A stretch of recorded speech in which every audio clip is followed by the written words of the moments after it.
আসসালামু আলাইকুম। প্রিয় দর্শক, পত্রিকার পাঠক এখন কমে গেছে।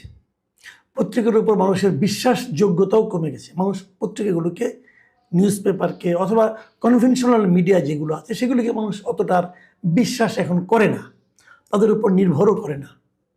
কেন করে না, এই প্রশ্নটা নিয়ে নানা সময় নানা আলোচনাও হয়েছে। আচ্ছা, শুরুতেই আমি বলি, যদি কোনো মিডিয়ার মালিক বলে যে আমার মিডিয়াতে যারা সাংবাদিক আছেন তাদের একটা ভালো রিপোর্ট করার ক্ষেত্রে সবচেয়ে বড় বাধা হচ্ছে আমি নিজে। মানে যখন কোনো একটা রিপোর্ট তারা করতে চায়, কোনো একটা নিউজ তারা করতে যায়, সেই রিপোর্টের জন্য যদি কারণে যদি কারো ক্ষতি হয়, সেই সম্ভাব্য ব্যক্তি যদি আমাকে ফোন করে, তখন আমি ফোন করে সেই রিপোর্টটা থামিয়ে দিই। যদি কোনো মালিক এ কথা বলে, তাহলে তারপর কি আর সেই মিডিয়াটা এবং সেই মিডিয়ার উপর আপনার আস্থাটা আর থাকবে? থাকবে না। কারণ ওই মালিকের কাছে যত লোক পৌঁছতে পারে, তাদের কারো ব্যাপারে, কারো অন্যায়ের ব্যাপারে, কারো দুই নম্বরের ব্যাপারে কোনো রিপোর্ট তার প্রচারিত হবে না। মালিক বলেছেন। কোন মালিক বলেছেন? এই সমকাল পত্রিকা এবং সমকালের একটা টেলিভিশন আছে চ্যানেল 24, এই দুইটা প্রতিষ্ঠানের যিনি মালিক, দুইটাই কিন্তু বেশ জনপ্রিয় পত্রিকা, দুইটাই জনপ্রিয় মিডিয়া।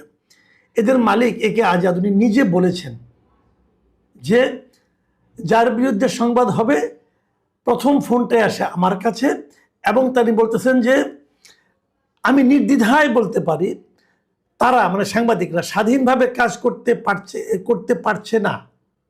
কেন স্বাধীনভাবে কাজ করতে পারছে না? তার মূল অন্তরায় হচ্ছে আমি।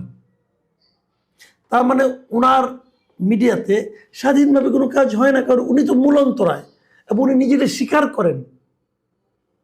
এখন আপনি বলবেন তাহলে কি অন্যগুলি কি হয়? হ্যাঁ, অন্যগুলি একই কাজ হয়। অন্যগুলিরা স্বীকার করেন না, অন্য মালিকরা ওনার মতো এতটা স্পষ্টবাদী অথবা সত্যবাদী নন, অথবা তারা আড়ালে অবডালে করেন, মুখে বলেন না, কিন্তু উনি মুখে বলেছেন। যেটা উনি বলেছেন, উনি যদি নাও বলতেন তবু কি আমরা জানি না? আমরা তো জানি। একটা ঘটনা যখন ঘটে যায়, সেই ঘটনার সঙ্গে যারা যারা জড়িত থাকে তারা যদি ক্ষমতাধর হয়, তারা যদি পাওয়ারফুল হয়, তাহলে সেই নিউজটা ম্যাক্সিমাম মিডিয়াতে আসবে না। কেন? ওই পাওয়ারফুল লোকগুলো ওই মিডিয়ার মালিককে ফোন করে বলবে যে আমার এটা আপনি ছাপায়েন না, এবং মালিক ছাপাবেন না। আচ্ছা, এই আলোচনাগুলি কোথায় হলো? তো সেইটাও একটু করি, ওটা একটু সাইড টক, ওটা একটু করা দরকার। গতকালকে এবং আজকে দুদিন ধরে ঢাকায় একটা বাংলাদেশ জার্নালিজম কনফারেন্স নামে একটা বিশাল অনুষ্ঠান আয়োজন হয়েছে। বিশাল বললাম কেন? বিশাল বললাম এটা একটা 5 তারকা হোটেলে আয়োজন হয়েছে, মানে বিশাল অঙ্কের টাকা পয়সা ব্যয় করে হয়েছে। এই ব্যয়টা কে করেছে? কারা আয়োজন করেছে? আমাদের দেশের একটা প্রতিষ্ঠান আছে, নাম হলো মিডিয়া রিসার্চ ডেভেলপমেন্ট ইনিশিয়েটিভ, সংক্ষেপে MRDI। প্রতিষ্ঠানটাকে আমি চিনি, এটা একটা এনজিও আর কি। ভালো দোকান, দোকান হিসেবে খুব উন্নত মানের দোকান। বিদেশ থেকে ফান্ড টান্ড আনে, এরকম দুটো অনুষ্ঠান করে, লাভ লোকসান কিছু তো হয়, লোকসান হয় না, লাভই হয়। এবং এটার যিনি প্রধান, তাকেও অনেক বছর ধরে আমি চিনি। তার শনয় উন্নতি হচ্ছে, আর উন্নতি কামনাও করি, কোনো সমস্যা নাই। তবে উনি কখনো খুব কোনো সাংবাদিক ছিলেন বলে আমি জানি না, তবে উনি সাংবাদিকতা নিয়ে অনেক রকম কাজকর্ম করেন। যাই হোক, এই একটা সম্মেলন হয়েছে, দেশি বিদেশি অনেক সাংবাদিকরা এখানে এসেছে, এবং এটা শুরু হওয়ার পর থেকে আমি দেখেছি এর মধ্যে আমাদের দেশের অনেক প্রথিতযশা সাংবাদিকরা এই অনুষ্ঠানে কোনো আমন্ত্রণ পান নাই। খুব স্বাভাবিক, ওনারা তো সবাইকে আমন্ত্রণ করতে পারবেন না রে ভাই। ওনাদের মোট অংশ নিচ্ছে 550 জন, তার মধ্যে বিদেশেরও বেশ কয়েকজন আছে। বিভিন্ন দেশ থেকে সাংবাদিকরা ওনারা দাওয়াত করে নিয়ে আসছেন, তারা এখানে আসছে, এবং দেশের সবাইকে তো তারা দাওয়াত করতে পারবে না। তারপরে ওনাদের আবার কিছু কোটাও আছে, যেমন প্রথম আলো, ডেইলি স্টার, এগুলো হলো ওনাদের বাধা খদ্দের আর কি।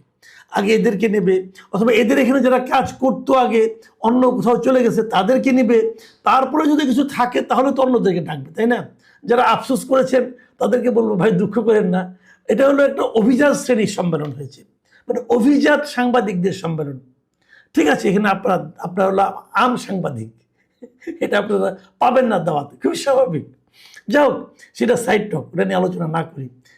একটা সম্মেলন হয়েছে ভালো, এটা নিয়ে আমার কোনো মানে আমি বরং খুশি যে বিদেশে কীভাবে সাংবাদিকতা হয়, আমাদের এখানে কীভাবে হয়, এটা নিয়ে মত বিনিময় হয়েছে, খুব ভালো হয়েছে।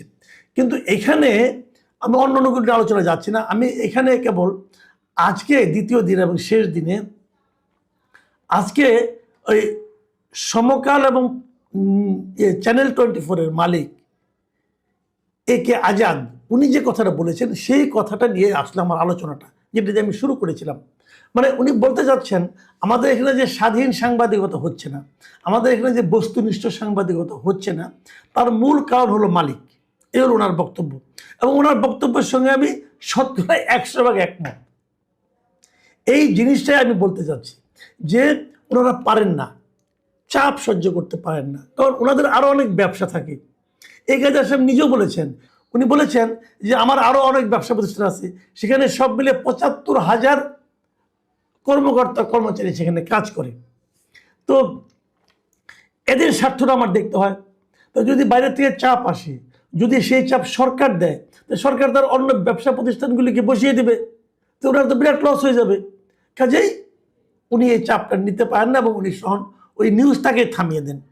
তার মানে হলো মালিক নিজেই একটা সংবাদকে, একটা প্রকৃত রিপোর্টকে গলা টিপে হত্যা করেন।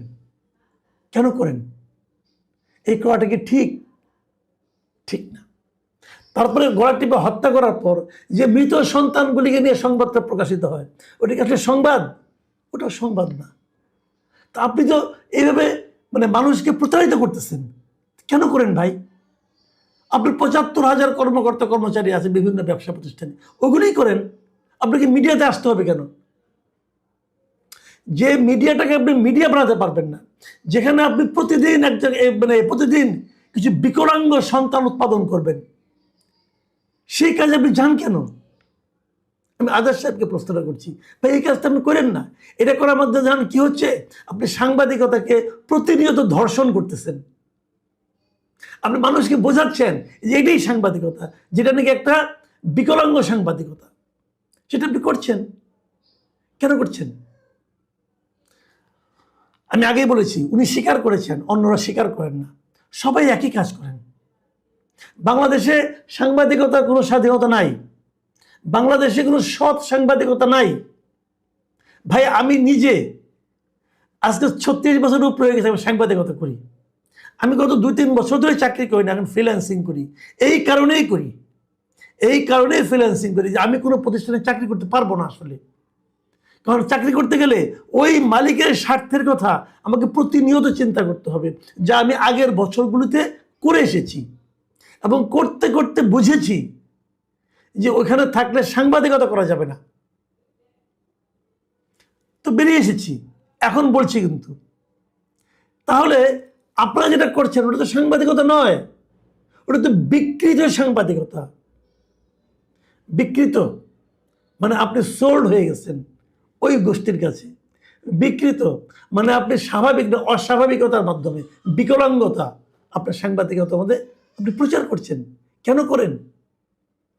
প্রত্যেকটা প্রতিষ্ঠান যেগুলি যে কোনো বড় বড় পত্রিকা আপনি দেখেন, এগুলো কোনো না কোনো বিজনেস প্রতিষ্ঠানের কিন্তু মিডিয়া। ডেইলি স্টার, প্রথম আলোতে বড় বড় কথা বলেন, তাই না? ওনাদেরও মিডিয়া আছে। আপনি দেখবেন এই দুইটা পত্রিকায় ওষুধ দিয়ে কখনো কোনো রিপোর্ট হবে না, কারণ ওদের নিজস্ব ওষুধ কোম্পানি আছে। ওই ওষুধ কোম্পানিগুলোর মধ্যে একটা ঐক্য আছে, এটা করা যাবে না। KFC, পিৎজা হাট, এগুলো নিয়ে কখনো আপনারা এই ডেইলি স্টারের প্রথম আলোতে কোনো রিপোর্ট পাবেন না, খারাপ করলেও পাবেন না। এরকম বহু উদাহরণ দিতে পারবো। কোন পত্রিকাটার নাম মনে করেন? যুগান্তর, এটা হলো যমুনার পত্রিকা। যমুনা গ্রুপে কোনো নেগেটিভ কথা কেন আসবে না? আপনি মুক্তকণ্ঠ অথবা বাংলাদেশ প্রতিদিন, বসুন্ধরা গ্রুপের পত্রিকা, বসুন্ধরা গ্রুপের সঙ্গে যার যার ঝগড়া হবে সব তাদের বিরুদ্ধে দুনিয়ার নিউজ ওখানে ছাপা হচ্ছে। ওদের কোনো সমালোচনা, ওরা যে মাটির ব্যবসা করে, কোনো ২ নম্বরে করে কি করে না, কোনো কিছু পাবেন না এখানে। প্রত্যেকটা মিডিয়া আপনি হাতে গুনে গুনে দেখেন, এমন কোনো মিডিয়া আপনি পাবেন না যা বাংলাদেশে জানে কোনো ব্যবসা প্রতিষ্ঠানের না। এবং যদি তারা কোনো ব্যবসা প্রতিষ্ঠানের হয়, তখন তারা সরকারের কোনো সমালোচনা করবে না, কারণ তাদের ব্যবসার সমস্যা হবে। পারবে না করতে। আজকের পত্রিকা নতুন একটা পত্রিকা হয়েছে, পারবে না করতে, কারণ ওদের ইউএস আছে, ইউএস বাংলা আছে, এয়ারলাইন্স আছে, ইউএস বাংলার আরো অনেক প্রতিষ্ঠান আছে, মাটির ব্যবসা আছে, আপনার মেডিকেল কলেজ আছে, তারা পারবে না করতে। কারণ যদি আপনার মনে করেন এয়ারলাইন্সের মধ্যে গভর্নমেন্ট কোনো একটা একটা একটা ঝামেলা করে দেয়, ওদের তো শেষ অবস্থা খারাপ হয়ে যাবে। তাহলে নিউজের জন্য এটা করা তার জন্য আরো রিস্কি হয়ে যাবে। এই সবই কিন্তু সত্য কথা। আমার বক্তব্য অন্য জায়গায়। আমার বক্তব্যটা হচ্ছে, যেটা পারবেন না সেটা করতে আসছেন কেন? আপনি আসছেন অন্য কারণে। আসছেন কি কারণে? যে সরকারের অনুগত থাকবেন, পাশাপাশি সরকারের দালালি করবেন, দালালি করে আরো ব্যবসায়িক সুযোগ সুবিধা নেওয়ার কথা বলবেন। আমি আজাদ সাহেবের কথা বলি, উনি হাসিনার যেরকম চামচামি করেছেন শেষ দিকে এসে, ওনার যদি মিডিয়াটা না থাকতো উনি একদিন ধুলায় মানে উড়ে যেতেন। উনি মিডিয়া দিয়ে এখন আবার সাপোর্ট দিচ্ছেন গভর্নমেন্টকে। বসুন্ধরা গ্রুপ, এই শাহ আলম সাহেব যে পরিমাণ চামচামি করছেন প্রকাশ্যে, যে উনি নাকি শেখ হাসিনার সঙ্গে কবরে পর্যন্ত যেতে চান বলেছেন, ওনার যদি এতগুলি মিডিয়া না থাকতো তাহলে উনি একদিন উড়ে যেতেন। তো এই মিডিয়ার পাওয়ার দিয়ে উনি একটা বিকল্প সরকার তৈরি করার চেষ্টা করেছেন, সরকারকে ভয় দেখিয়েছেন। এই জন্য মিডিয়া তারা করে। তো এইগুলো আপনি করছেন, আপনার সরকারের সঙ্গে আপনার সুসম্পর্ক থাকবে, কিন্তু আপনার পাঠক, আপনার দর্শক, তারা কি ভাবছে? তারা কিন্তু আপনাদেরকে গ্রহণ করছে না। এবং গ্রহণ করছে না বলেই আজকাল আর কেউ পত্রিকা রাখে না, আজকাল আর কোনো বাসায় টিভি চলে না। মানুষ ইউটিউব দেখে, মানুষ ফেসবুক দেখে, মানুষ সোশ্যাল মিডিয়ার উপর নির্ভর করে।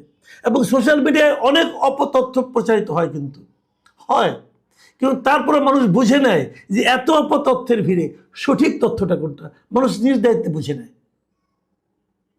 লাভটা কি হচ্ছে? আপনি একটা প্রফেশনকে ধ্বংস করে দিচ্ছেন।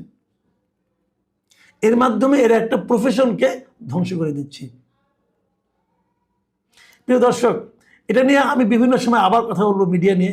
মিডিয়ার আরো অনেক ঘটনা আছে যেগুলো শুনলে আপনি শিহরিত হবেন এবং বুঝতে পারবেন কি কারণে এই সমস্ত কনভেনশনাল মিডিয়াগুলোর মৃত্যু ঘটছে। মাঝে মাঝে আসবে যে এরকম প্রতিষ্ঠান আসবে যা নাকি এসে বলবে, সম্মেলন করবে, MRDI নামক এরকম প্রতিষ্ঠান আসবে। তারা বিভিন্ন জায়গা থেকে টাকা নেবে, নিয়ে একটা আয়োজন করবে, নিজেদেরকে আরো ফুলিয়ে ফাঁপিয়ে তুলবে এবং অভিজাত সাংবাদিকদেরকে নিয়ে এসে বসে জ্ঞানদান করবে। নিজেরাই জ্ঞান নিজেরাই শুনবে। এটা নিয়ে দর্শক, পাঠক, শ্রোতা, দর্শক কারো কোনো ইন্টারেস্ট নাই। এবং সত্যি কথা বলতে, যেটা বটম লাইন বলি, এরা যেটা করতেছে এটা বাংলাদেশের প্রকৃত সাংবাদিকতার চেহারা নয়। এরা একটা অভিজাত শ্রেণীর সাংবাদিকতা নিয়ে আলোচনা করছে। বাংলাদেশে যে হাজার হাজার গ্রামে যে সাংবাদিক আছেন, যারা প্রকৃত সংবাদটাকে ওখান থেকে নিয়ে আসেন, তাদের প্রতিনিধিত্ব এরা করে না। জনাব ফুয়াদ, আপনার কাছেও আসবো যে এত মানুষের আহাজারি, শিশু মৃত্যু ঘটছে, এটার কি একটা জবাবদিহিতার যথাযথ প্রক্রিয়ার মধ্যে দিয়ে যাওয়া হচ্ছে কিনা, বা জবাবদিহিতে যাওয়া প্রয়োজন কিনা? যারা আসলে ভুক্তভোগী পরিবারগুলো, তাদের দাবি আছে কিনা? না, যেটা তো এখন মোটামুটি ওপেন সিক্রেট যে ইউনিসেফের সতর্কতা সত্ত্বেও সাবেক সরকার, অর্থাৎ সাবেক অন্তর্বর্তী সরকার কার্যকর ব্যবস্থা নেয়নি, বরং বিদ্যমান যে একটা সিস্টেম ছিল সেই সিস্টেমের পরিবর্তন ঘটিয়ে ওপেন টেন্ডারের মাধ্যমে হাম এবং রুবেলা টিকার ওষুধপত্র কেনার বা টিকা কেনার চেষ্টা করেছিল, এবং ওইটা আমলাতান্ত্রিক প্রক্রিয়ার মধ্যে ঢুকে যে জিনিসটা পিছিয়ে যায় এবং কর্মসূচিটা স্থগিত হয়ে যায়, এবং তার খেসারত দিচ্ছে এখন বর্তমান সরকার। তো এটার ব্যাপারে সবাই জানা যাচ্ছে, কিন্তু এটা আপনি যেটা বলছেন প্রশ্নটা, এটা তো অবশ্যই যে কোনো এরকম ভয়ঙ্কর এরকম ঘটনা বাংলাদেশের ইতিহাসে ঘটেনি। এত শিশুর মৃত্যু এরকম হামে, যে হাম সহ আমরা অনেক কিছু আমরা বাংলাদেশ থেকে নির্মূল করেছিলাম, হাম, যক্ষা, কলেরা, সেগুলো আবার ফিরে আসাটা, এবং ফিরে আসাটা শুধুমাত্র একটা কি বলবো একটা সিদ্ধান্তহীনতা, একটা হঠকারী সিদ্ধান্ত বলবো, তার প্রেক্ষিতে এই ঘটনাটা ঘটলো। তো এটা যেমন এই কার্যক্রমটা, এটা তো এখন পুরো স্বাস্থ্য মন্ত্রণালয় এটা নিয়ে কাজ করছে, হিমশিম খাচ্ছে তারা, তাদের ব্যর্থতাটা আর কি বলবেন? এখনকার এই ব্যর্থতাটা তো আর মানে তাদের সৃষ্টি না, মানে বর্তমান হুম হুম প্রশাসন বা সরকার। এটা হলো আগের যে ঘটনা। তো সেই ঘটনার অবশ্যই যতটা আমি ভাবছিলাম যে গুরুত্ব দিয়ে দায়ী ব্যক্তিদেরকে চিহ্নিত করা হবে, কমিশন গঠন করা হবে, কেন কিভাবে ঘটলো এই ব্যাপারে, তো দেখা যাচ্ছে যে ইউনিসেফ বলতেছে যে তারা আগে এই সতর্ক বার্তা দিয়েছিল, কিন্তু সরকারের পক্ষ থেকে এর উৎপত্তি কোথা থেকে কেন হলো এবং কারা এর জন্য দায়ী তাদেরকে তো চিহ্নিত করার ব্যাপারে কোনো উদ্যোগ নেওয়া হচ্ছে না। এখন এর পেছনে কি কোনো রাজনীতি আছে কিনা জানি না, যে আহ, অন্তর্বর্তী সরকারকে কোনো বিষয়ে আমি কোনো জবাবদিহিতার মধ্যে আনবো না, এরকম যদি পলিসি হয়ে থাকে তাহলে তো এটা হবে খুবই দুঃখজনক। এখানে আহ, এত শিশুর মৃত্যুর এই দায়টা আহ, হুম। সরকারের, বর্তমান সরকারের সময় হচ্ছে, কিন্তু এই সরকার তো দায়ী না, এটা তো সবাই জানে।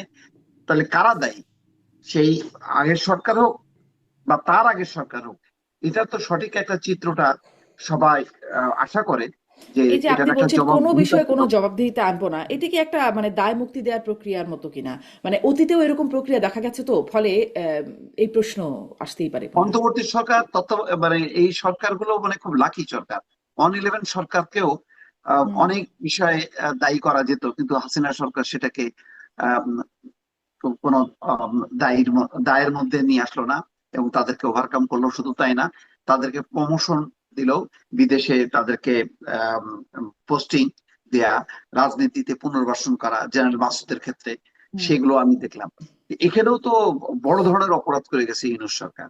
তো তাদের এই অপরাধগুলি কেন আসবে না? কারণ এখানে তো বেনিফিশিয়ারির কোনো ব্যাপার নেই, এখানে তো একটা নির্বাচন হয়েছে, সেই নির্বাচনের মধ্য দিয়ে বিএনপি সরকার ভোটের মাধ্যমে ক্ষমতায় আসছে, সুতরাং তার তো আর ইউনূস কিন্তু সরকার বিরোধী দল কিন্তু বেনিফিশিয়ারির অভিযোগটা তোলে। জি। বিরোধী দল কিন্তু বেনিফিশিয়ারি হবার অভিযোগটা তোলে বিএনপির হ্যাঁ প্রতি। বলে, কিন্তু এইটা তো নিজে থেকে কাঁধে নেওয়ার তো কোনো দরকার নেই, কিন্তু স্টেট হলো কমিশন হবে এবং খুবই শক্তিশালী তদন্ত কমিটি, হুম এবং কোন রকম হুম হুম। ছাড় দেওয়ার কোন রকম অভিপ্রায় বা ইচ্ছা চিন্তা এটা তো করাটাই একেবারে ভয়ঙ্কর রকম একটা অপরাধ। জি, সুতরাং এটা একদম। তো হুম। একটা মানে একটা ভ্যালিড বিষয় যে এটা এই ঘটনার জন্য কারা দায়ী সেই দায়ী ব্যক্তিদেরকে চিহ্নিত করা।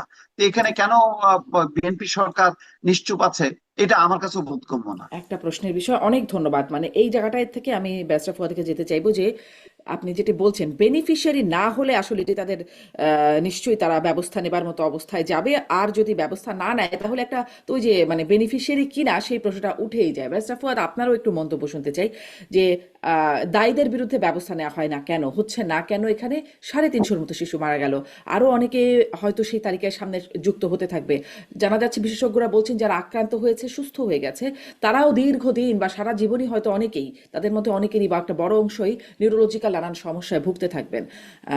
এই হচ্ছে অবস্থা। এবং এই যে ভিটামিন এ আসলো না, এইডসের ফ্রি ওষুধ আসতো সেটা নাকি, সেটাও নাকি পায় নাই, বিশেষজ্ঞরা তেমনটাই বলছেন। ফলে এই পরিস্থিতির জন্য দায়ীদের কি ব্যবস্থা হতে পারে? ধন্যবাদ। আম, এখানে দায়টা তো আসলে আপনি ব্যক্তি আকারে ডিটারমাইন করতে পারবেন না, এখানে রাষ্ট্রের ডিপার্টমেন্ট আকারে দায়টা দেখতে হবে। প্রথম কথা হচ্ছে যে ওই সারা ডিপার্টমেন্টে তো দুনিয়া, ব্যক্তিই থাকে, তাই না? মানে এটা ফৌজদারি অপরাধের মতো না আর কি। যেমন ধরেন আমি আপনাকে খুন করছি, আপনার অধিকার লঙ্ঘন করেছি, ইমিডিয়েটলি আপনি আমাকে খুনের বিচার করতে পারবেন। আপনি আমেরিকাতে দেখেছেন যে এই ধরনের ঘটনাগুলো যখন ঘটে তখন একটা কালেকটিভ ইনস্টিটিউশন ফেল করছে, ওই জায়গাটা আইডেন্টিফাই করা হয় যে ইনস্টিটিউশনের কোন কোন প্রোটোকল ফেল করেছে, কোথায় কোথায় রং ডুইংস হয়েছে। এবং এটা এটা ব্যক্তিকে আইডেন্টিফাই করতে গেলে যেটা হবে, যেটা আপনি একটা হোলসেল মেকানিজম, কারণ এটা তো এক ব্যক্তি মানে টিকা আনা অথবা না কেনা সিগনেচার করেন না, এটা তো একটা প্রতিষ্ঠান পুরো জিনিসটা ভেটিং করে বিষয়গুলো দেখেন। আমাদের যেটা দরকার সেটা হচ্ছে যে আপনার প্রধান কথা হচ্ছে যে প্রত্যেকটা শিশুর মৃত্যু আমাদের জন্য প্রচন্ড কষ্টের। কারণ এই বাবা মাকে কোনোভাবে এই রাষ্ট্র অথবা এই সমাজ আমরা কোনোভাবে কম্পানসেট করতে পারবো না, একটা শিশুর মৃত্যুকে কোনোভাবেই করা সম্ভব হবে না। তো সেই জায়গাতে আমরা ইতিমধ্যে আমি বারবারই কথাটা বলেছি যে একটা cross party parliamentary investigation committee করা হোক। তারা, এটা ইমার্জেন্সি মিনিস্ট্রি, এটাকে ডিল করতে থাকুক তাদের সাধ্য মোতাবেক, তারা কারেন্ট সিচুয়েশনটা ডিল করুক আর একটা ক্রস পার্টি সেকশন কমিটি থাকবে, সেটা হচ্ছে কি হলো, মানে গত কয়েক বছরে এমন কি হয়েছে যেটার ফলো আপে গিয়ে আজকের এই ক্রাইসিসটা আমাদেরকে সাফার করতে হচ্ছে। এটা প্যারালালি হওয়া উচিত। এবং আপনি দেখেছেন যে এই মেজর ক্রাইসিসটা কিন্তু শুধু বাংলাদেশ স্পেসিফিক না। WHO বলছে যে রিলেটিভলি অনেক বছরের মধ্যে এইবার সারা দুনিয়াতেই এই হাম এবং এই মিজেল রিলেটেড অনেকগুলো ক্রাইসিস ব্যাপক আকার ধারণ করেছে, এবং বাংলাদেশ টপ 10-এর মধ্যে এফেক্টেড কান্ট্রি না। দক্ষিণ আমেরিকা থেকে শুরু করে আপনার এশিয়ার অনেকগুলো দেশ আরো সিরিয়াসলি, আমাদের পাশের দেশ ইন্ডিয়া সিরিয়াসলি এফেক্টেড হয়েছে। তো এখন সেই জায়গায় প্রশ্ন হচ্ছে যে এইটা কি করোনা ফেনোমেনা? দুনিয়াতে অনেক এক্সপার্ট কিন্তু এটা বলছেন যে এটা কি একটা করোনা ফেনোমেনা, করোনার ভ্যাকসিনেশন, করোনার সময় একদিকে ফোকাস থাকা এবং WHO অন্যান্য বিষয়গুলো ফোকাস রাখে নাই, সেটার জন্য সাফার করতে হচ্ছে কিনা, এটার অনেকগুলো বিষয় তর্কের মধ্যে আসছে। এবং কিন্তু একটা যেটা cross- একদম চোখে আঙ্গুল দিয়ে দেখানো যাচ্ছে সেটা হচ্ছে টিকা পায় নাই বাচ্চারা। এই যে 2 বছরের মধ্যে সব বেশি মানে যে বাচ্চাগুলো মারা গেল, এবং এই পুরোটা সময় মানে তাদের জন্ম বা টিকা নেওয়ার বয়সটা হয়েছে অন্তর্বর্তী সরকারের সময়, ওই সময় তাদের পাবার কথা ছিল। ফলে মানে আরো অনেকগুলো বিষয় থাকতে পারে সাথে। টিকার এই কোনো বিষয়টা তো ঘাটতি ছিল স্পষ্ট। না। টিকার কোনো ঘাটতি ছিল বলে আমি ডেটাতে পড়লাম না। যেটা দেখলাম সেটা হচ্ছে আপনার সিরিঞ্জের ঘাটতি আছে কিছু। টিকার ব্যাপারে সরকার ইউজুয়ালি যেটা করে, ইউনিসেফ একটা এইড আসে, এইডের মাধ্যমেই এটা সরকারের বাজেট থেকে খরচ করতে হয় না। আওয়ামী লীগের আমল থেকে যে আলোচনাটা ছিল যে এটাকে একটা দেশি কোনো কোম্পানিকে দেয়া যায় কিনা, যেমন ধরেন আমাদের রেডিয়ান সমর প্রচুর টিকা বানায়। এখন প্রশ্ন হচ্ছে যে WHO এবং ইউনিসেফ যেটা চায়, কোনো টিকা বানালে সেটা আপনার ব্যাংককে তাদের যে হেডকোয়ার্টার আছে সেখান থেকে ভেটিং করে আনতে হবে যে এটা সাফিসিয়েন্টলি কোয়ালিফাইড। কিন্তু আমাদের নিজস্ব ভেটিং প্রসেসও আছে যে আমাদের এই টিকাটা আমাদের দেশের ছেলে মেয়েদেরকে দেয়া যাবে কিনা, এটা টেস্টেড। এখন প্রশ্ন হচ্ছে যে এই প্রসেসটা ডিল করতে গিয়ে আওয়ামী লীগ একটা লম্বা সময় নষ্ট হয়েছে। দ্বিতীয়ত হচ্ছে টেন্ডার প্রসেস। যে এই টেন্ডার প্রসেসে আপনি জানেন যে বাংলাদেশে সোনার বাংলার টেন্ডার কে পাবে না পাবে, টাকা পয়সা লেনদেন এগুলো আছে। ইউনিসেফের সাথে ইন্টারিম অ্যাডমিনিস্ট্রেশনের এটা নিয়ে ঝই-ঝামেলাটা একান্তই গত অক্টোবর নভেম্বরের বিষয়। মানে তারা সিম্পলি সংকটটাকে ইনহেরিট করেছে। এবং ডেপুটি যে স্পেশাল হেড ছিল তার যে স্টেটমেন্ট আমি দেখলাম, ওখানে বলেছেন যে প্রকিউরমেন্টের স্বচ্ছতা ছিল না। ইউনিসেফকে দিয়ে যে কেনাকাটাটা হচ্ছিল, যে টাকাটা যে বাজেটটা দিয়ে বারবার কেনা হয়েছে, তারা তাদের ইনভেস্টিগেশনে দেখেছেন যে এই কেনাকাটার প্রসেসটা স্বচ্ছ করা দরকার। এই স্বচ্ছ করার প্রসেসে কিন্তু তারা এক্সিস্টিং কেনাকাটা বন্ধ করেন নাই, তারা ফিউচার কেনাকাটার জন্য প্রকিউরমেন্ট পলিসি তৈরি করবার জন্য কাজ করেছেন।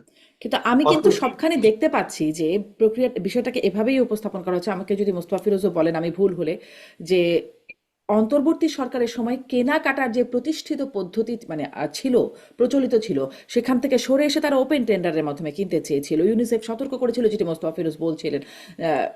মানে কেনাকাটায় তাতে কিনে এবং তারপরে আসতে দেরি হয়েছে। ফলে সময় মতো টিকা পায়নি বাচ্চারা। কিন্তু এটা এই এই প্রসেসটা তো আপনার অক্টোবর নভেম্বরের প্রসেস। ধরেন এই প্রসেসটা যদি প্রকিউরমেন্টে প্রসেস পরিবর্তন নাও করা হইতো অক্টোবর নভেম্বরে, এটার মাধ্যমে আজকের আপনি ফেব্রুয়ারি মার্চের এই ক্রাইসিসটা হ্যান্ডেল করতে পারতেন না। কারণ আপনি জানেন যে একটা প্রকিউরমেন্ট প্রসেসে যে সময়টা লাগে। অতএব এক্স্যাক্টলি এখানে ইন্টারিমকে টেনে এনে ব্লেম দেওয়াটা সলিউশন হবে না। সলিউশনটা আমাদের বোঝার চেষ্টা করা দরকার কালেকটিভলি রাষ্ট্র আকারে, যে এই সংকটটা ধারাবাহিকভাবে কিভাবে বিল্ড আপ করলো, কোন সময়টা থেকে বিল্ড আপ করলো, ট্রিগার পয়েন্ট গুলো কোথায় কোথায়। এই জায়গাটা বের না করলে যেটা হবে, অমুককে দায়ী, অমুক সরকার দায়ী, তমুক সরকার দায়ী, এতে করে আপনি জীবন বাঁচাতে পারবেন না। তাহলে এখন আমাদের প্রায়োরিটিটা কি? প্রায়োরিটিটা হচ্ছে জীবন তো আর বাঁচাতে পারবে না, কিন্তু যারা মারা যাচ্ছে কার গাফিলতিতে তারা মারা যাচ্ছে সেটিও তো তারা জানবার ব্যাপার হ্যাঁ রাখে, মানে নিঃসন্দেহে, অধিকার কিন্তু রাখে। সেটা তো আপনি এখানে বসে সেটেল করতে পারবো না। এটার জন্য তো স্পেশালিস্ট কমিটি দরকার, ক্রস পার্টি পার্লামেন্টারি কমিটি বসা দরকার। এই রিলেটেড যত টেকনিক্যাল এক্সপার্ট আছে তাদের সাথে বসা দরকার। যদি কাউকে জবাবদিহিতা করা দরকার, আপনি সেখানে স্বাস্থ্যের যিনি অ্যাডভাইজার ছিলেন, স্পেশাল এইড ছিলেন, ওনাদের বক্তব্য শোনেন যে আপনাদের ব্যাপারটা আপনারা বলেন, ওনাদের ব্যাপারে কথা বলতে দোষ নাই। পার্লামেন্টের স্ট্যান্ডিং কমিটি তো রাষ্ট্রের যে কাউকে ডাকতে পারে, স্ট্যান্ডিং কমিটি করে আপনি ডাকেন, আমরা বোঝার চেষ্টা করি। কারণ আমরা তিনজনের কেউই কিন্তু এই জায়গাটাতে টেকনিক্যালি, এটা পলিটিক্যাল ইস্যু না, it's a very purely technical issue. Technical ইস্যুতে কথা বলতে হলে তো আসলে আমার একটা টেকনিক্যাল এক্সপ্লানেশনের জায়গা থাকতে হবে। আমরা সোফার যেটা দেখতে পাচ্ছি সেটা হচ্ছে যে এইটার একটা ধারাবাহিক মিসম্যানেজমেন্ট হয়েছে। স্বাস্থ্য বাংলাদেশে জানেন one of the most corrupt ministries, যেখানে দুর্নীতি প্রকিউরমেন্টে মানে সোনার বাংলায় চ্যাম্পিয়ন তারা আর কি। তো সেই জায়গাতে প্রকিউরমেন্টে কারেকশন করতে গিয়ে তারা যদি গুড ফেইথেও করে থাকে যে আমি এই প্রকিউরমেন্ট প্রসেসটাকে কারেক্ট করতে চাই, এখন সে কারেক্ট করবার জন্য was it right time to do that, আমার এটার বিকল্প অ্যারেঞ্জমেন্টটা ছিল কিনা, এই প্রসেস কারেক্ট করতে গেলে আমার স্বাস্থ্য খাতে কোনো মানে ব্যত্যয় ঘটতে পারে কিনা, আমার কোনো নাগরিক ক্ষতিগ্রস্ত হতে পারে কিনা, এই প্রত্যেকটা বিষয় তখন ওনারা বিবেচনাতে নিয়েছেন কিনা, সেই জায়গাটা আমাদের বোঝা দরকার, জানা দরকার। এবং এই ধারাবাহিক জায়গাটা বুঝলে পরে তখন আমরা আইডেন্টিফাই করতে সেই পারবো। জানা দরকার, বোঝা দরকার, জায়গায় যে তদন্ত হবার দরকার সেটি আবার জনাব মোস্তাফিজ যে প্রশ্নটা উঠছে যে বর্তমান সরকার সেখানে খুব শক্ত কোনো পদক্ষেপ নিচ্ছে না, সেটি একটা বড় প্রশ্ন। আমি এটাও কারণ প্রশ্ন হচ্ছে করছিলাম। প্রকিউরমেন্ট এমন একটা জায়গা, সোনার বাংলাতে কোনো সরকারি কোনো ডিপার্টমেন্টের প্রকিউরমেন্টে হাত দিতে যান না। ওনারা শুধু খোঁজেন যে ওখানে আমার কত অংশ বাকি আছে। এটা শুরু হয়েছে আরো আগে, আমি তো মাত্র আসলাম, এখন কত অংশ বাকি আছে, এখন আমারে কত দিবেন। এই জন্য প্রকিউরমেন্টে কোনো সোনার বাংলাতেই কোনো সরকার হাত দেন না। তো ওইটা কারেক্টলি ওনারাও হাত দিচ্ছেন না। আমি সে ফেব্রুয়ারি মাস থেকে এটা নিয়ে চিল্লাচিল্লি করেছি, পাবলিকলি বিভিন্ন ইভেন্টে বলেছি। আপনার মনে থাকার কথা, স্বাস্থ্যমন্ত্রী বলেছে যে এই খাতে খরচ করার মতো কোনো টাকা আমার মিনিস্ট্রিতে নাই, আপনার মনে থাকার কথা। 24 ঘন্টার ভিতরে আবার 650 কোটি টাকা বরাদ্দ দিয়েছে। তাহলে টাকা নাই, 24 ঘন্টা পরে টাকা কোত্থেকে আসলো? ছাপাইছিলেন? টাকা রাষ্ট্রে আছে। যেই মিনিস্ট্রি গুলো আপনার প্রতি বছরের বাজেটের টাকা খরচ করতে পারে না, তার ভিতরে one of the top ministry হচ্ছে হেলথ মিনিস্ট্রি। আপ টু 40% পর্যন্ত তার বাজেট ট্রেজারিতে ফেরত যায়, সে টাকা খরচ করতে পারে না। তাহলে প্রশ্ন হচ্ছে যে এখানে সংকটটা শুধুমাত্র মানে ইন্টারিম এটা করে নাই অথবা ওইখানে টিকা কেনে নাই, ব্যাপারটা এগুলো খুবই সুইপিং রিয়ালিটি হবে আর কি। আমরা চাচ্ছি একটা হোলসেল পিকচারটা জাতির কাছে আসুক, যে আসলে হু টু ব্লেম, কার রেসপন্সিবিলিটি কতটুকু ছিল, কোথায় দুর্নীতির সম্ভাবনা ছিল, কেন করা হয়নি, কেন আমার অ্যাডভান্স প্ল্যানিং জি। হয়নি, বছর আসার আগেই আমার হ্যাঁ, সিরিজ, কিন্তু এটা আমার নিয়ে, সংখ্যা। কিন্তু সেটি নিয়ে এই যে এটা যেটা আমি প্রসঙ্গটা তুললাম, এখন আলোচনা চলছে, কিন্তু রাজনৈতিক দলগুলোর মধ্যে সংসদে বা সংসদের বাইরে কোথাও এরকম শক্তভাবে আসছে না যে এরকম তদন্ত হওয়া উচিত, মানে পার্লামেন্টারি আপনি যেটি প্রস্তাব করছেন বিরোধী এরকম। দল নোটিশ দিয়েছিল আপা, বিরোধী দল সংসদে নোটিশ দিয়েছিল। আমি পার্সোনালি বিরোধী দলকে পার্সু করেছিলাম, তারা নোটিশ দিয়েছে।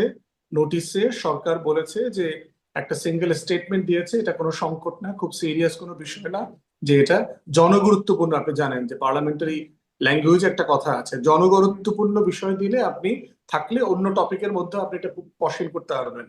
যে এখন যেহেতু প্রেসিডেন্টের বক্তব্যের উপরে আলাপ চলছে, শুধুমাত্র আপনি জনগুরুত্বপূর্ণ বিষয়ে নোটিশ দিতে পারবেন। তো সরকার একটা স্টেটমেন্ট দিয়ে বলছে এটা জনগুরুত্বপূর্ণ ইস্যুর মধ্যে পড়ে না, এই জন্য বিতর্কটা আর আলাপে আসে নাই। দারুণ, তো এখন এটা আপনাদের জনগুরুত্বপূর্ণই না জাজমেন্ট। বিষয়টা, মানে আর আলাপে আসে মোস্তাফিজ। নাই, তর্কে আর আসলো না। আমরা আবার হ্যাঁ, টক শোতে, টেলিভিশনে আমরা বারবার এটা রেস করেছি। হ্যাঁ, মানে বিষয়টা জনগুরুত্বপূর্ণই না। জনগুরুত্বপূর্ণ আসলে কি জনাব মোস্তাফিরোজ? জনগুরুত্বপূর্ণ এটা জনগুরুত্বপূর্ণ হয় না। বাণিজ্য চুক্তি নিয়ে যদি প্রশ্ন তোলা হয় সেটা ওই মানে ইস্যুর মধ্যে পড়ে না, কার্যবিধির মধ্যে পড়ে না। এইরকম কেন জানেন যে অবস্থা? বাণিজ্য চুক্তিটা হচ্ছে আবার ইয়ে পড়ে নাই, মানে কোরাম হ্যাঁ, মিনিমাম হ্যাঁ, পাঁচজনকে সাইন করে দিতে হবে। তো সেই রুবিন ওটা একা একা রেস করছে আর কি। সে তো এটা মিনিমাম আবার 5 জন বললো না, মানে 5 জন মানুষ ছিল না সংসদে যারা এই বিষয়টা নিয়ে একটা কনসার্ন তুলবে? যারা স্বতন্ত্র তারাও তো বিএনপি, সবাই তো ফেরত যেতে চায়, বুঝেন না, তো তারাও তো জামায়াতও তুললো hesitate না, করছে। বিরোধী দলেরও তো কেউ তুললো না। হ্যাঁ সত্য, বিরোধী তারাও তো, হ্যাঁ সত্য, হ্যাঁ, সত্য। হ্যাঁ। আমি আসলে জনাব মোস্তাফিরোজ আপনার কাছ থেকে একটু না, মন্তব্য এটা নেই। এটা একটু আমি আরো হতাশা, একটা এটা জিনিস যোগ ঠিকই করবো। শারমিন। জি, আসলে পয়েন্ট অফ অর্ডারে একটা বিধান থাকে, যে কোনো সংসদের কার্যক্রমের মধ্যে পয়েন্ট অফ অর্ডারের একটা প্রভিশন থাকে, যেখানে আহ, তোলা যায়, কিন্তু বারবার যে তোলার চেষ্টা করা, সেই এটা আমি খুবই অনুপস্থিত দেখলাম।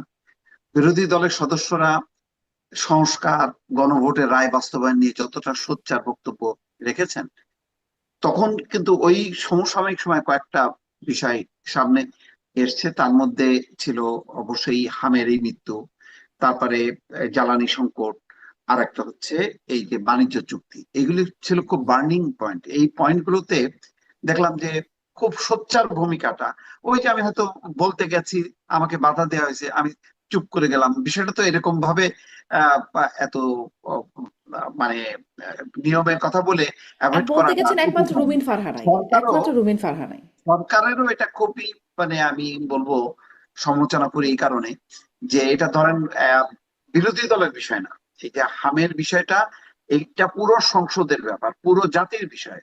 সুতরাং সরকারি দলও কেন নিশ্চুপ থাকলো, বিরোধী দলও কেন নিশ্চুপ থাকলো, কেন জোরে সোরে যেটা ফুয়াদ ভাই বললেন, সেটা তো খুবই ভ্যালিড প্রশ্ন। আমি তো ওই কথাটাই বলছি যে এইটার আসলে সূত্রটা কিভাবে, এটা কেন ব্রেক হলো এত, বছরের পর বছর আমরা নিজেরাও ছোটবেলা, হুম। আমাদের পরের প্রজন্ম, তারা এইভাবে চেইন হয়ে যাচ্ছে, কখনো কোনো সংকটটা দেখলাম না।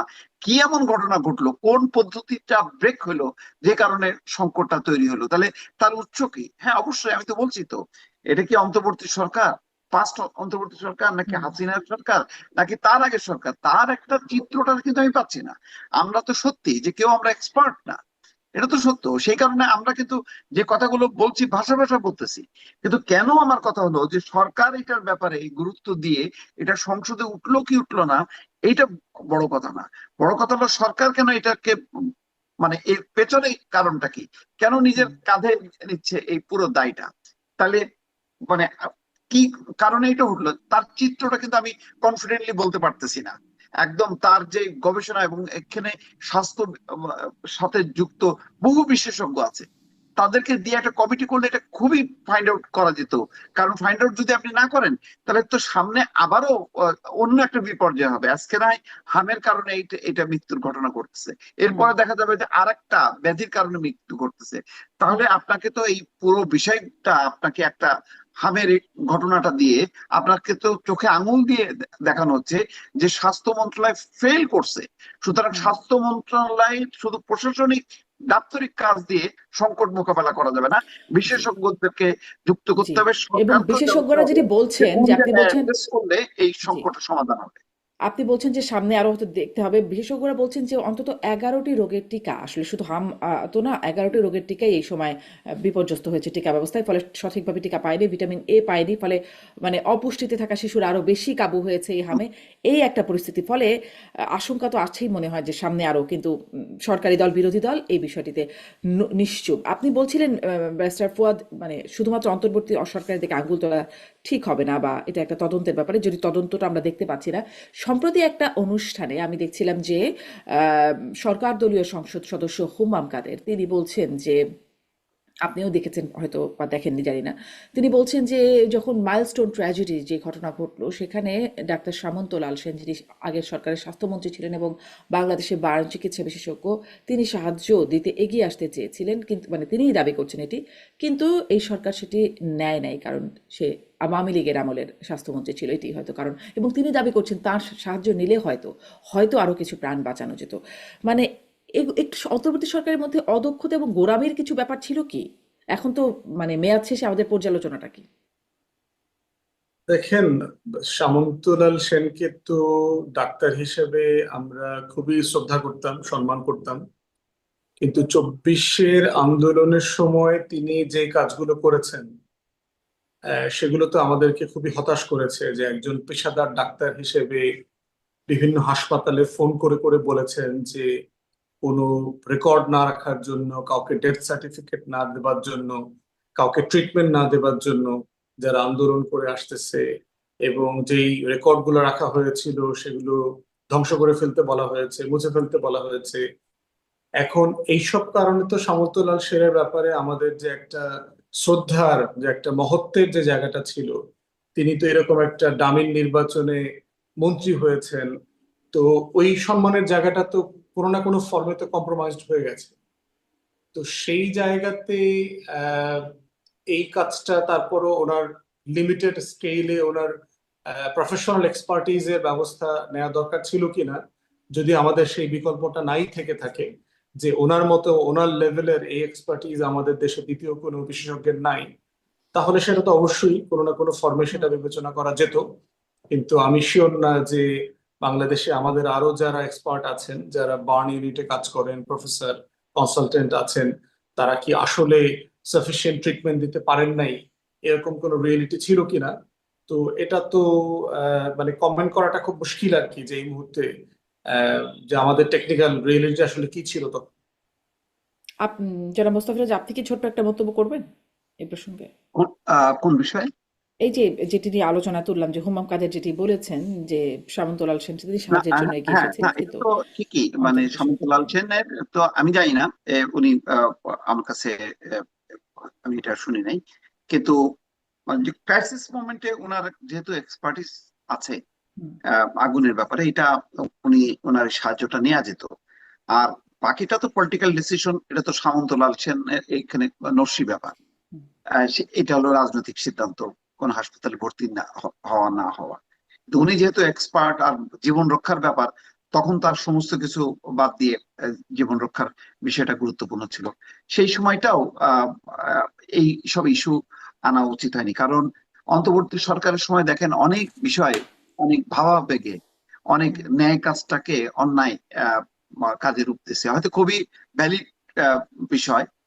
কিন্তু ওই সময় তার এক্সপোজ করাটা এবং শৃঙ্খলাটা ভঙ্গ করা, বারবার আইন নিজের হাতে তুলে নিয়ে মব তৈরি করা, যার কারণে অনেক ভালো কাজও হয়নি। আজকে দেখেন, একটা উদাহরণ দেই। আজকে রাষ্ট্রপতি আহ, সপরিবারে লন্ডনে গেলেন চিকিৎসার জন্য। তো অন্তর্বর্তী সরকারের সময় কেন যেতে পারলেন না? কেন মানে ঈদের নামাজে পর্যন্ত অংশ নিতে পারেননি?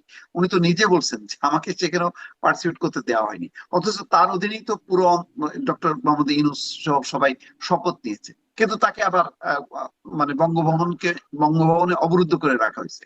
তো এই যে কাজগুলি, এগুলি যে ভুল, এটা তো আহ, রাজনৈতিক সরকার হিসেবে তারেক রহমানের সরকার এটা অনুসরণ করতে পারতো, কিন্তু করেনি।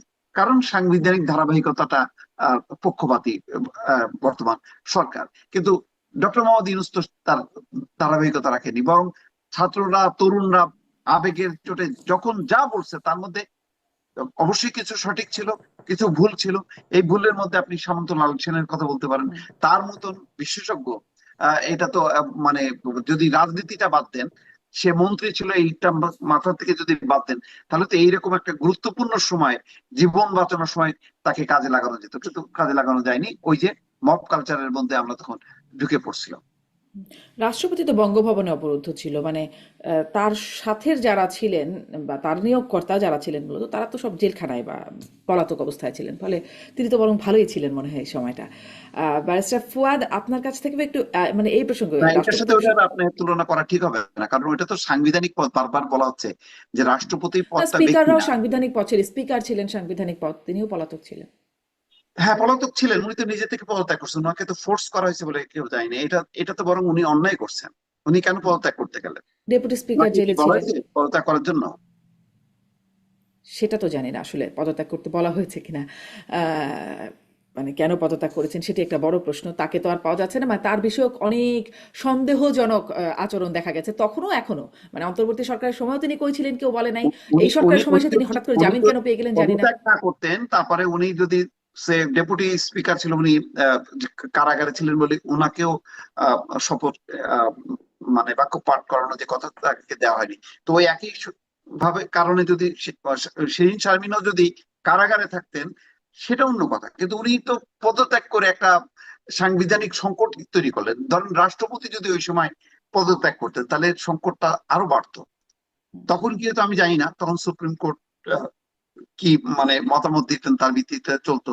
কিন্তু সংকট তো হতো, কারণ আপনি সংকটের পর সংকট এই যে বাড়তে দেয়াটা এবং রাষ্ট্র যেভাবে চলবে আপনি সেভাবে জি, চলতে দেন নেই। আচ্ছা, বিপ্লব বড় করলেন সংকটের হাত আবার থেকে বাঁচানো গেছে। মানে বিপ্লব করলেন না। এই যে মানে একটা মানে 18 মাসের যে অবস্থাটা গেছে, তার মধ্যে তো এটাকে কোনটা নিয়ম সিদ্ধ বলবেন আর কোনটা নিয়ম হুম, নিয়ম মাফিক বলবেন, এটা বলাটাই তো, এটাও একটা গবেষণার বিষয় হয়ে দাঁড়াচ্ছে। জি। আমি এই প্রসঙ্গটাই আসলে খুব একটা কথা বলবো না। তারপরে ব্যারিস্টার ফুয়াদ, কোনো পিক অ্যান্ড চুজ অন্তর্বর্তী সরকারের সময় এখনো, মানে আপনি আইনের মানুষ, এই জন্য জিজ্ঞাসা করছি, এই পিক অ্যান্ড চুজ প্রক্রিয়া আগেও ছিল, মানে সেই প্রক্রিয়াটা কি চলমান আছে নাকি, যে কাকে জেলে নেওয়া হবে, কাকে ছাড়া হবে, বা কাকে ধরা হবে, কে জামিন পাবে, কে পাবে না? সেটার একটা অঙ্ক তো থাকবেই। আমাদের যে রাষ্ট্র কাঠামো, আপনার এখানে তো প্রতিষ্ঠান ডেভেলপ করে নাই, প্রাতিষ্ঠানিক সত্তা ডেভেলপ করে নাই এখনো।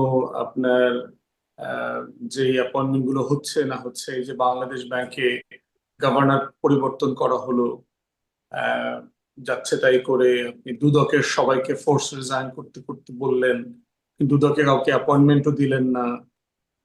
জুডিশিয়ারিতে সচিবালয় জাজ অ্যাপয়েন্টমেন্ট প্রভিশন গুলোকে আপনি রেটিফাই করলেন না, কিন্তু জাজদের কিন্তু রেখে দিয়েছেন যাদেরকে অ্যাপয়েন্ট করা হয়েছিল ওই প্রসেসে। তো সিচুয়েশন তো এরকম।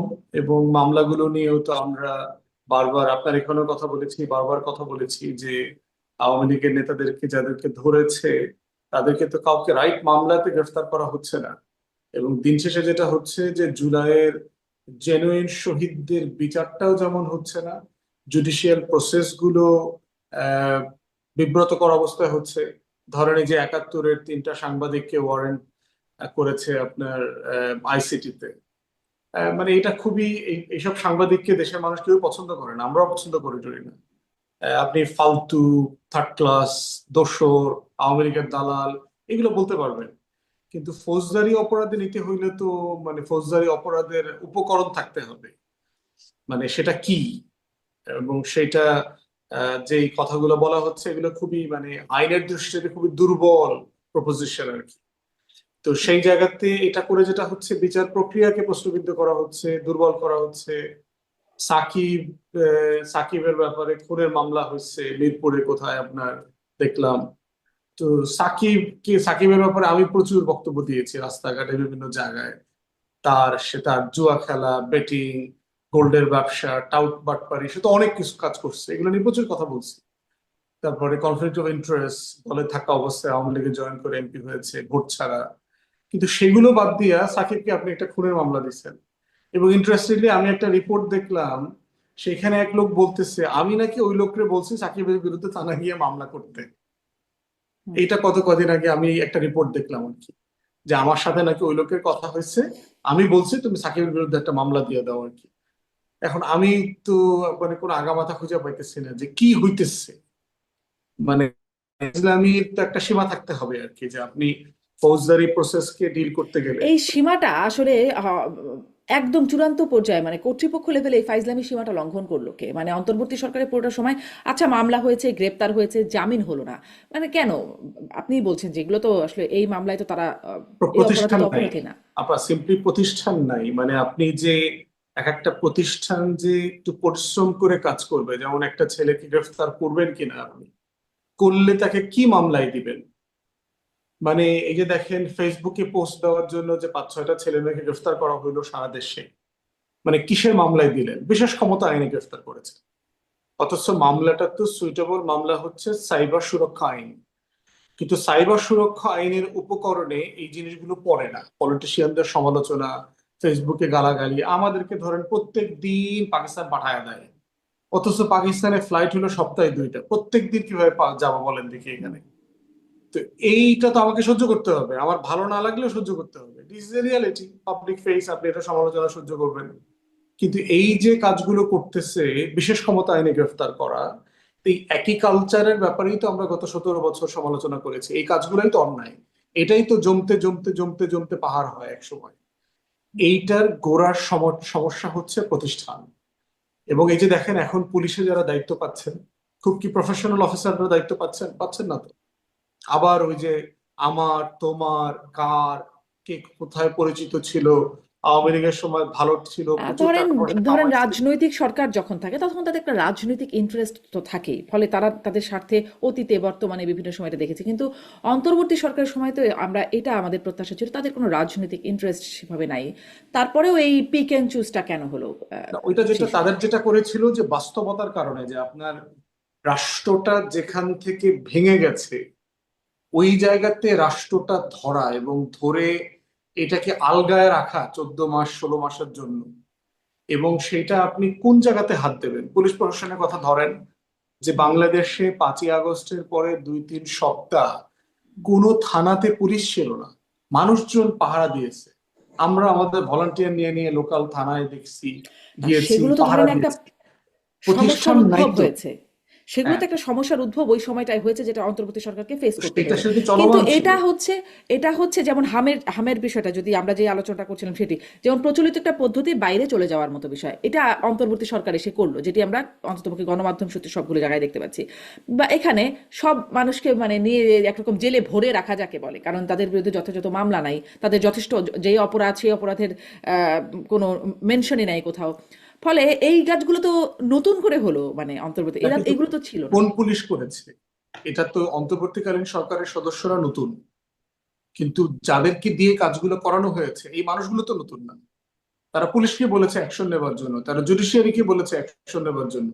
কিন্তু পুলিশের জুডিশিয়ারি তো আওয়ামী লীগের ফ্রেমে কাজ করে অভ্যস্ত।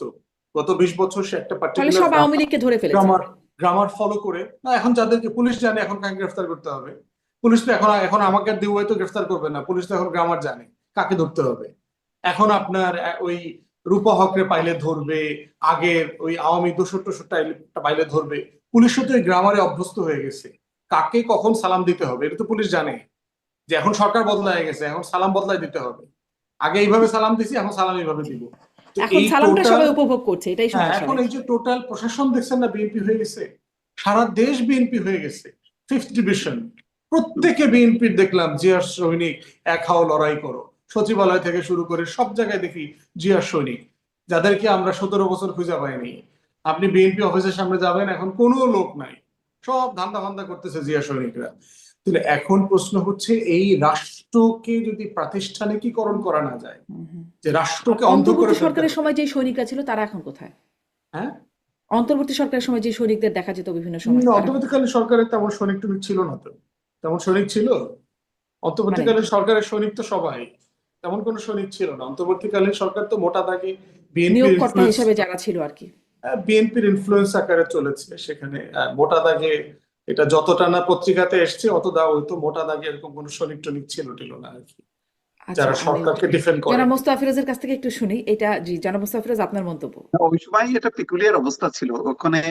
ওই যে আহ আসিফ মাহমুদ সজীব ভুঁইয়া অথবা অন্য কেউ কে যেন বলছে যে ইউনূস সরকার না থাকলে সচিবালয়ে ঢোকা অত সহজ হবে না। এখন আমরা যেভাবে সচিবালয়ে ঢুকে যেতে পারি, সচিবের রুমে যাই, আহ উপদেষ্টাদের রুমে ঢুকে যেতে পারি, এই এরকম বিএনপি একটা সরকার কথা আসলে সার্জিস আলমের মুখ থেকে সহজ শুনেছি। হবে না। এবং তারা সেই কাজগুলো করেছে, মানে তাদের ব্যানারে এই তরুণরা এই ধরনের ব্যাপক ধরনের ঘুষ বাণিজ্য, তদবির বাণিজ্য এই সমস্ত করছে। এবং প্রশাসন, পুলিশ, সিভিল প্রশাসনে যে যার মতন করে, জামাত তার মতন করে, স্বাস্থ্য, শিক্ষা, আহ, আহ, এবং পুলিশে, প্রশাসনে তাদের নিয়োগ বদলি করেছে। বিএনপিও তার সাধ্য মতন করেছে। মানে একটা, মানে কি বলবো, একটা জগা খিচুড়ি অবস্থা ছিল। কোনো যোগ্যতার মাপকাঠিতে যে নিয়োগ, যেটা প্রত্যাশিত যে একটা অন্তর্বর্তী সরকার আসলো যার কোনো রাজনৈতিক চরিত্র নেই, তাহলে এখানে একটা নিয়োগ নীতিমালা যোগ্যতার ভিত্তিতে, দক্ষতার ভিত্তিতে, মানে এই কোটা কাজগুলো না কিন্তু মেধা, আমরা তখন তদবির প্রথম দেখি। তদবির নাকি এরকম একটা বিষয়। তো সবই তো ধরেছে। এবং যারা, মানে যে সমস্ত ছেলেরা আপনার মেসে থাকতো, তারা মানে গুলশান বনানীতে যে ফ্ল্যাট ভাড়া নিয়ে সেখানে উঠলো, এবং তাদের মানে চাঁদার পরিমাণ কোটি টাকার নিচে না, কোটি টাকার উপরে। মানে অবাক লাগে, যারা মানে 1000 2000 টাকা তাদের পকেটে থাকতো না, তারা 1 কোটি টাকার নিচে চিন্তা করতো না। এইরকম পর্যায়ে যে নিয়ে যাওয়া হয়েছে। কে নিছে, কিভাবে নিছে আমি জানি না।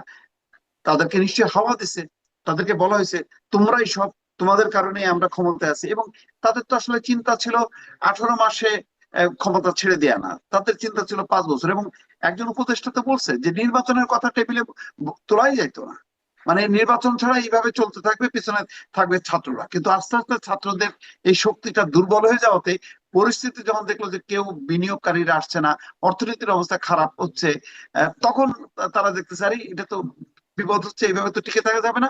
তখন তাড়াতাড়ি নির্বাচনের আয়োজন। তো এই যে পরিস্থিতিটা খারাপ হয়ে যাওয়া, আজকে দেখেন টকশোতে কোনো আপনি ইউনূস সরকারের পক্ষে কোনো গলা পাবেন না। এখন যা গলা পাবেন সব হচ্ছে বিএনপি সরকারের পক্ষে। তো এই যে রাতারাতি পরিবর্তনটা, সত্যি তো পরিবর্তনটাও হচ্ছে কেন হচ্ছে এইসব কারণে। কারণ আপনি পরিবর্তনের পর পরিবর্তনের যে মূল, আপনি জুলাই সনদ বাস্তবায়ন করবেন, আকাঙ্ক্ষা বাস্তবায়ন করবেন, কিন্তু তার যে নমুনা 18 মাসে যেটা আমরা দেখলাম, সেই তার ন্যূনতম একটা যে মানে প্রিন্সিপাল প্রতিষ্ঠা করা, চেষ্টা করা, আমরা তো সেটা দেখলাম না। যার ফলে আস্থা কিন্তু নষ্ট হয়ে গেল। তখন বলা হয়েছে না, ইনু সাহেবকে আপনি 50 বছর থাকেন, 10 বছর থাকেন, 20 বছর থাকেন, এখন একটা লোককে পাবেন এরকম মানে মানে কি বলে কন্ট্রোল করার জন্য? কাউকে পাবেন না। তো এইটাই হলো দুর্ভাগ্য আমাদের, মানে ওই যে এত। যেটি ব্যারিস্টার ফুয়াদ বলছিলেন গ্রামার, মানে পুলিশ না, তাহলে বাকি আসলে সবাই এই গ্রামারটা মানে যে যেই সরকার থাকবে সেদিকেই কথা বলতে হবে, হ্যাঁ, এটা একটা গ্রামার। এখন এখন তাই হচ্ছে। এখন এটাকে একটা, যতক্ষণ না পর্যন্ত পলিটিক্যাল গভর্নমেন্ট না আসবে, যেমন এখন একটা পলিটিক্যাল গভর্নমেন্ট, এখন দেখেন বিরোধী দল আছে, সবাই আছে যাদের বিরোধিতা। আজকে দেখেন এনসিপির ইউরোপের রাষ্ট্র মানে প্রতিনিধিদেরকে নিয়ে বলছে যে আহ, আমাদেরকে রাস্তায় নামতে হবে। জুলাই সনদ যদি বাস্তবায়ন না হয়, গণভোট যদি বাস্তবায়ন না হয়, আপনার নবীন সরকার 2 মাস 2.5 মাস হইতে চললো, আপনি এখনই তাদের কাছে তাদেরকে ডেকে যদি এই আওয়াজ দেন, তাহলে আমাদের এই ডেমোক্রেটিক প্রসেস সিস্টেমটা তো আর না, কার্যকর কিন্তু হবে না। তারা না দিয়ে আসলে কি করবে? কারণ নবীন সরকার তো এসেই জানিয়ে দিচ্ছে যে, যেমন সংসদে সালাউদ্দিন আহমেদ মাননীয় স্বরাষ্ট্রমন্ত্রী তিনি তো বলছেন ওই সময় আমরা অনেক কিছু মেনে নিয়েছি, অনেক কিছু বলি নাই, ফলে যে মানে এখন বলবো আর কি, এরকম একটা ব্যাপার।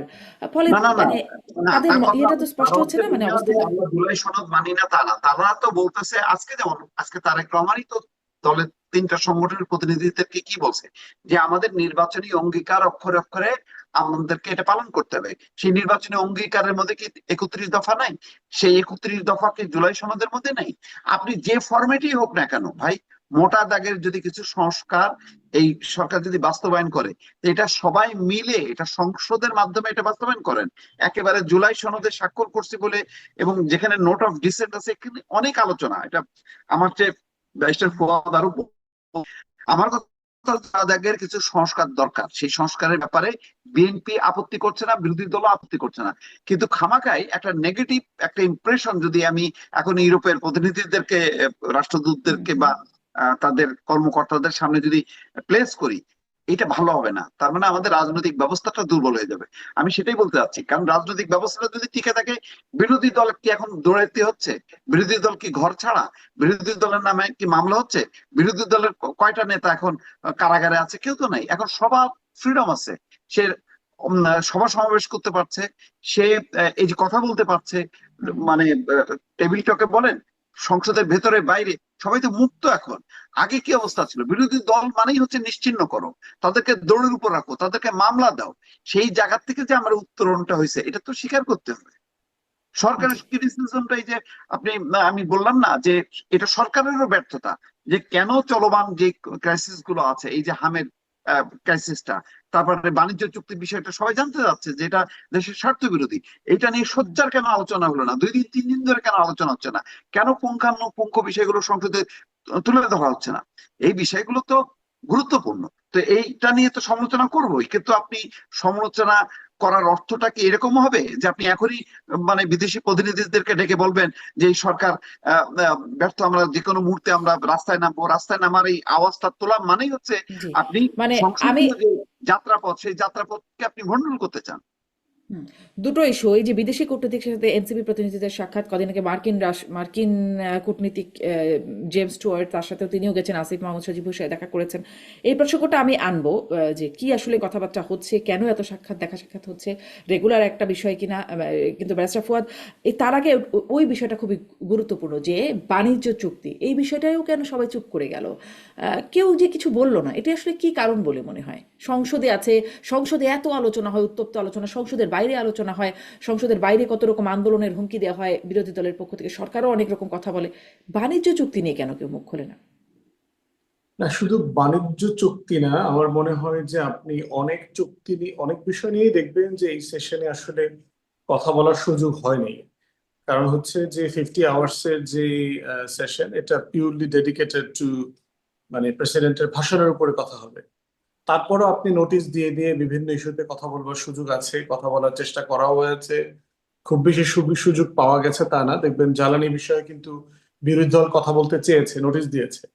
কিন্তু যেহেতু কোনো সংকট নাই, আপনি শুনেছেন মাননীয় স্বরাষ্ট্রমন্ত্রী বলেছে জ্বালানিকে সংকট বলা যাবে না।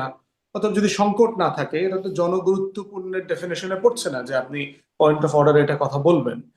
আর তার ব্রুট মেজরিটি আছে, সে চাইলেই তো আপনার এইগুলোকে আহ, মানে ডিফাইন করতে পারবে যে আসলে কে কোন বিষয়ে কথা বলতে পারছে না বিরোধী দল সেটা মেনেও নিচ্ছে যে ডিফাইন করছে, বিরোধী দল এটাতে চুপ হয়ে যাচ্ছে, খালি মানে চুপ হচ্ছে চুপ না হচ্ছে জুলাই না, সমাবেশ। ওয়ার্কআউট করতেছে, অনেক সময় ওয়ার্কআউট করতেছে, কথা বলছে, কিন্তু বুঝতে কোথায় হচ্ছে বাণিজ্য আপনি চুক্তি দিন নিয়ে শেষে করলো, বাণিজ্য চুক্তি উঠালো, বাণিজ্য চুক্তির বিষয়টা। বাণিজ্য চুক্তি বিরোধী দল থেকে কেউ উঠাবার চেষ্টা করেছে কিনা আমার জানা নাই, আমার করেনি। চোখে পড়ে নাই, আমার চোখে পড়ে নাই। শুধু রুমিনই চেষ্টা করেছে, রুমিনকে বলা হয়েছে যে এটার কোরাম লাগবে, মিনিমাম 5-6 জনের এরকম কোরাম দিয়ে তারপরে নোটিশ দিতে হবে আর কি। তো তখন তো আর সেশনের সময়ও ছিল না। তো বাণিজ্য চুক্তি নিয়ে পরে কথা হোক, আমার মনে হয় যে বাজেট সেশন আসতেছে, বাজেট সেশনে এটা আরো অ্যাপ্রোপ্রিয়েটলি ডিসকাস করার সুযোগ হতে পারে, আবার নাও হতে পারে যে বাজেটের বাইরে অন্য কোনো টপিকে এই সেশনে কথা হবে না আর কি। তো সেটা দুইটাই সুযোগ আছে আর কি। কিন্তু এই যে মানে চুপ করে যাওয়ার প্রক্রিয়াটা, এমনকি এর মধ্যে মিথ্যা কথার চালাচালিও হলো, মানে কে যে মিথ্যা বললো সেটা আমরা খুব বুঝলাম না। দুজনের কথা শুনে বুঝলাম কেউ একজন মিথ্যা বলেছে। মানে পররাষ্ট্রমন্ত্রী বললেন যে চুক্তি এটি গোপনে না, চুক্তির আগেই জানানো হয়েছে সরকারি দল এবং বিরোধী দলের প্রধানদেরকে। কিন্তু জামায়াতের আমির বললেন তার সাথে কোনো কথা হয় নাই, ফেসবুকে এই ব্যাপারে বা আলোচনা হয় নাই, এমন একটি পোস্ট দিয়ে জানালেন। ফলে একজন মিথ্যা কথাও বললেন এর মধ্যে। আর আমার কাছে মনে সরকারি দল হয়েছে এটাতেও চুপ। আমার কাছে মনে হয়েছে পররাষ্ট্রমন্ত্রী আসলে জানিয়েছেন, উনি যেটা মেন করেছেন বিএনপি জামাতকে জানিয়েছেন। যদিও জামাতের আমির একটা কথা বলেছেন, কিন্তু এটাকে খুব সিরিয়াসলি মানে আমার কাছে মনে হয় নাই যে হয়তো অ্যাপারেন্টলি বলেছেন যে আমার মনে পড়ছে না আর কি এই বিষয়ে জানানো হয়েছে কিনা। এখন জামাতকে জানানো হয়েছে মানে হয়তো আমিরকে জানানো হয়েছে কিনা, অথবা পার্টিকুলার ইন্টারন্যাশনাল অ্যাফেয়ার্স তাদের যারা ডিল করেন তাদেরকে জানানো হয়েছে কিনা। এবং জামাতের আমাদের কিন্তু সাথে কোনো আলোচনা হয় নাই, জামাতের হ্যাঁ, আমির বলেছেন। পরবর্তীতে কাউকে ইনফর্ম করেছে কিনা ওগুলো আমরা জানি না, বাট মোটা দাগে বড় দুইটা দলকে জানানো হয়েছে, হয়ে থাকাটাই স্বাভাবিক। যখন একটা চুক্তি চলমান থাকে, সারা দুনিয়ার প্র্যাকটিসই তাই আপনার, তখন ইভেন দেখবেন president elect, prime minister elect হয়ে গেলেও তখন শপথ নেওয়ার আগেও তাদেরকে ব্রিফিংটা করা হয় যে সিচুয়েশনটা এখন এই জায়গাতে আছে। অতএব এইটা একটা সারা দুনিয়ার গ্লোবালি এস্টাবলিশ প্র্যাকটিস যে এটা এটা না জানায় করা হয়েছে। আর বিএনপি তো চুক্তি অলরেডি বাস্তবায়নে চলে গেছে। আপনার তো নোটিস পিরিয়ড ছিল, আপনি চাইলে 60 ডেজ, আপনি যদি মনে করেন ভেটিং করেন 60 ডেজ এর, আপনি যদি অন্যান্য অনেকগুলো চুক্তি দেখলাম আপনার মালয়েশিয়া, কম্বোডিয়া, ভিয়েতনাম, অনেক দেশের সাথে কিন্তু আপনার এক্সিট ক্লোজ নাই। আপনার এখানে এক্সিট ক্লোজ আছে, আপনি 60 ডেজ এর নোটিশ দিয়ে আপনি এখান থেকে বেরো আসতে পারবেন। বিএনপি তো বের হয়নি। তাহলে ইন প্রিন্সিপাল মোটা দাগে মনে করা হচ্ছে না যে এটা আমার দেশের বিরুদ্ধে। তো সেখানে এবং আপনি দেখেন যে প্যারালালি বোয়িং কেনার জন্য কিন্তু আরেকটা চুক্তির আলোচনা ইন্টারিমের সময় থেকে চলছিল। ইন্টারিম সাইন করে নাই কারণ বোয়িং এর যে অফার গুলো ছিল সেগুলো সাফিসিয়েন্টলি কম্পিটিটিভ না। কিন্তু বিএনপি এসে দেখেন ঘটা করে কিন্তু বোয়িং এর চুক্তি সাইন করে ফেলছে, 14টা বোয়িং এর ব্যাপার। আমাদের বোয়িং দরকার, আমাদের 47টা বিমান দরকার। আমাদের আমাদের যে ফ্লোট আছে, ফ্লোটটা খুবই আপনার দুর্বল। তো কিন্তু সেখানে আমরা কারেক্টলি নেগোশিয়েট করতে পারলাম কিনা বোয়িং এর সেল নিয়ে, সেটা কিন্তু আমার কাছে মনে হয়েছে যেহেতু ইন্টারিম এটা করে নাই, আপনি এটার সময় নিয়ে করতে পারতেন কিনা, এবং গুরুত্বপূর্ণ অনেক জায়গা মিস হয়েছে। আবার দেখেন ফ্রি ট্রেড এগ্রিমেন্ট কি শুধু আমেরিকার সাথে করেছে ইন্টারিম, জাপানের সাথে করেছে, এক্সটেন্সিভ ফ্রি ট্রেড এগ্রিমেন্ট করেছে, এবং that was a huge success in our favour. অতএব সেটা নিয়ে কিন্তু কোনো আলোচনা নাই এই মুহূর্তে। তো আমার মনে হয় যে যে কোনো ট্রেড এগ্রিমেন্ট নিয়ে আমরা ন্যাশনাল ইন্টারেস্টে আলাপ করতেই পারি, কিন্তু ইউজুয়ালি যেটা হয় সারা দুনিয়ার প্র্যাকটিসে যে আপনার এটা কনফিডেন্সিয়ালি হয়, যে এইটা আপনি পার্লামেন্টে উঠাবেন, এই ধরনের সিরিয়াস বিষয়গুলো ডিসক্লেইমার ক্লোজ থাকে যে আপনি রাষ্ট্র চায় না অন্য রাষ্ট্রগুলো যে আপনি পার্টিকুলারলি পুরাটা একটা এক্সপোজ করে দিবেন। সেজন্য আমরা যেটা প্রস্তাব করেছিলাম, আপনি একটা কিন্তু শেষ পর্যন্ত পার্লামেন্টের স্ট্যান্ডিং যুক্তরাষ্ট্রই এটা এক্সপোজ করলো পুরোটা প্রথমে। তা করেছে কিনা এর আগে থেকেই তো আমরা জেনে ফেলেছি। এনবিআর থেকে সম্ভবত এটা হয়েছে আপনার, এনবিআর থেকে সম্ভবত জুলকারনাইন সায়ের পরে এটা পাবলিকলি শেয়ার করে দিল, এরকম বিভিন্ন জায়গা থেকে এসছে। বাট এখন তো মোটামুটি অনেক জায়গা থেকে এটা আমরা পাচ্ছি আর কি। জি। বাট মানে এক্স্যাক্টলি আওয়ামী কোন লীগ সরকারের ড্রাফট, আমলের গোপন চুক্তিগুলো নিয়ে আমাদের এত আপত্তি, অন্তর্বর্তী সরকারের সময় যখন করা হলো তখন সরকার চুক্তিটা গোপন চুক্তি ছিল। তখন আমরা কিন্তু রাজনৈতিক দলের নেতাদের সাথে, আপনাদের সাথে তখন আমরা এই প্ল্যাটফর্মে কথা বলতাম। তখন তার জন্য জানতাম, মানে রাজনীতিবিদরা বলতেন, বিএনপিরও বলি, তারা বলতেন যে আমাদের সাথে আলোচনা হচ্ছে না, এটি অন্তর্বর্তী সরকার করতে পারে না, তাদের এখতিয়ার বহির্ভূত, এই কথাগুলো শুনতাম। কিন্তু মানে দেখি যে এখন গোপনে গোপনে সব হয়েও গেল, এখন এসে প্রকাশ্যে আসলো এবং সবাই ঠিকঠাক, কারো মুখে কোনো মানে সারা শব্দ নাই। যেখানে অর্থনীতিবিদরা, সাংবাদিকরা, বিশ্লেষকরা এটা সমালোচনা করছে। জনাব মোস্তফা ফিরোজ কেন মানে বিশ্লেষকরা সমালোচনা করছে আর রাজনীতিবিদরা চুপ করে আছে? হ্যাঁ, সেটাই খুব অবাক কাণ্ড। এবং এটা নিয়ে আহ, আহ, এই ধরনের ঐক্য বিএনপি এবং জামাতের, সেটাও মানে অবাক করা কাণ্ড। যে আমি ভাবছিলাম যে বাণিজ্য চুক্তি নিয়ে অনেক বেশি হইচই হবে। এখন আহ, আহ, এখন ধরেন ইউনূস সরকারের ব্যাপারে হয়তো বেনিফিশিয়ারি হতে পারে এনসিপি বা জামাত, বিএনপি তো না। বিএনপিও কেন চুপ থাকছে, এটা আমার ভেতরেও কিন্তু খুব প্রশ্ন। তারপরে দেখেন ওই যে এই ভারতের সাথে সম্পাদিত অনেক চুক্তির একটা তালিকা দিয়ে আসিফ মাহমুদ সজীব ভুইয়া বললো যে এগুলি বাতিল করা হয়েছে। পরে আবার পররাষ্ট্রমন্ত্রী বললো যে না, এটা বাতিল হয়নি। তো দেখেন, তখনও কিন্তু ওই যে চুক্তিগুলি হলো, তখনও দাবি করা হতো, আহ, আহ, আমার যতটুকু মনে হয় বিএনপি এবং জামাতের পক্ষ থেকে, যে এই চুক্তির বিষয়বস্তুগুলি কেন প্রকাশ করা হচ্ছে না, এই নিয়ে তুমুল মানে শোরগোল। কিন্তু এখন যতটুকু হচ্ছে সেটাও হচ্ছে না। তারপর দেখেন এই যে বোয়িং কিনা, যেটা ব্যারিস্টার ফুয়াদ খুব কারেক্টলি মানে পয়েন্ট আউট করছে, যে আমাদের বিমানের অবস্থা এমনিতে একটা লস প্রজেক্ট, এটা কি কত শত শত কোটি টাকা আপনার ভর্তুকি দেওয়া হচ্ছে, এটা আমরা কিনবো, তার মানে ওই চুক্তির আওতায় আমাকে কিনতেই হবে। আমার দেশের 12টা বাজায় আমাকে কিনতে হবে, গম কিনতে হবে, তুলা কিনতে হবে। আমি আমি মানে একটা নির্দিষ্ট অ্যামাউন্টে আমাকে কিনতে হবে, আমি বাধ্য। তাহলে আমরা যে আগায় থাকলাম, আগের চুক্তি মানে আগের যেই আমদানি রপ্তানি যেই পজিশনে ছিল, আমরা প্রচুর গার্মেন্টস রপ্তানি করতাম, কিনতাম সামান্য। এখন তারা উল্টা ওই পরিমাণের টাকাটার এটাও তাদের পণ্য কেনার কিনতে বাধ্য করে দিল। এখানে তাহলে আমরা ঠকে গেলাম, হেরে গেলাম। এটা নিয়ে যে একটা চুলচেরা বিশ্লেষণ হবে, হুম। সে বিশ্লেষণ নেই। তারপরে আরো কি কি কারণে আমাদের হাত পা বাঁধা, আমরা কেন রাশিয়ার তেল কিনতে পারছি না, ভারত পারে আমরা কেন পারি না। এই সমস্ত নানান প্রশ্নের যে আমার ভেতরে আছে, সেগুলি যারা এবার এই সংসদে এমপি হলো, তাদের ভেতরেও কি তোলপাড় করে না? তারাও কি জানতে চাইতে পারে না যে এইগুলির আসলে ব্যাখ্যাটা কি বিস্তারিত? যেমন আমি এখানে কথা বলছি, ব্যারিস্টার ফুয়াদও বললেন যে আসলে কি আমরা এই বোয়িং কিনে আমাদের সম্ভব 14টা বোয়িং আমরা কিনবো?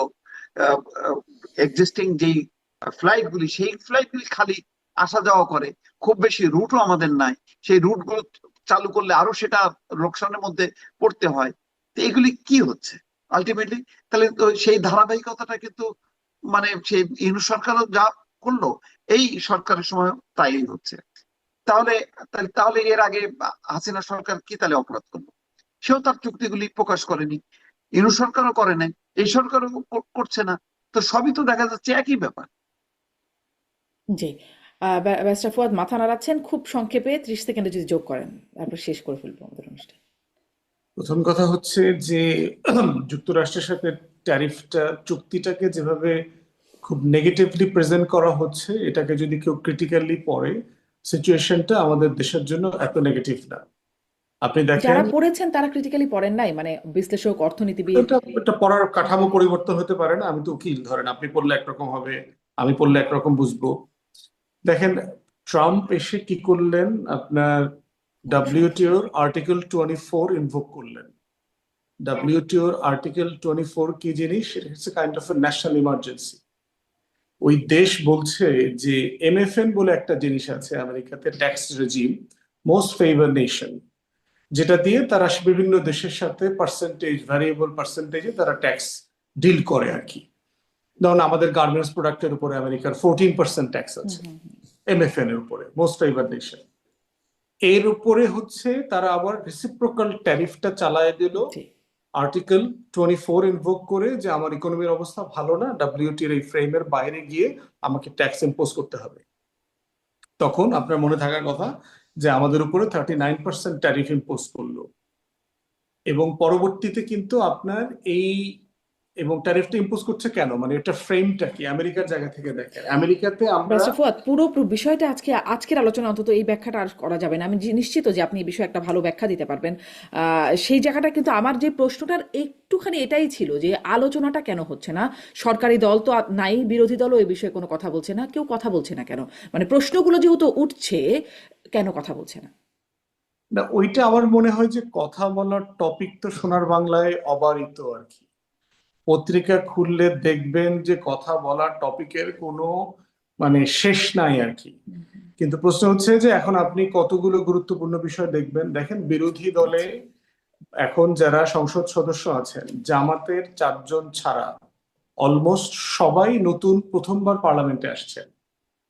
সরকারি দলে বিএনপির আপনার 78-80 জনের মতো হচ্ছে পুরাতন, বাকি 210-11 জনের ভিতরে সবাই হচ্ছে আপনার নতুন সংসদ সদস্য। তাহলে এইরকম একটা সংসদে 2 মাস এবং একটা বড় জনগোষ্ঠী আসছে যারা ন্যাশনাল পলিটিক্স করে না, বিএনপি, জামাত, এরা খুবই প্রান্তিক এলাকার রাজনীতি করে আর কি। অধিকাংশ মানে ইউনিয়ন পরিষদের চেয়ারম্যান টেম্বার, উপজেলা মেম্বার টেম্বার হওয়ার মতো আর কি। এইরকম 80% লোক আসছে পার্লামেন্টে।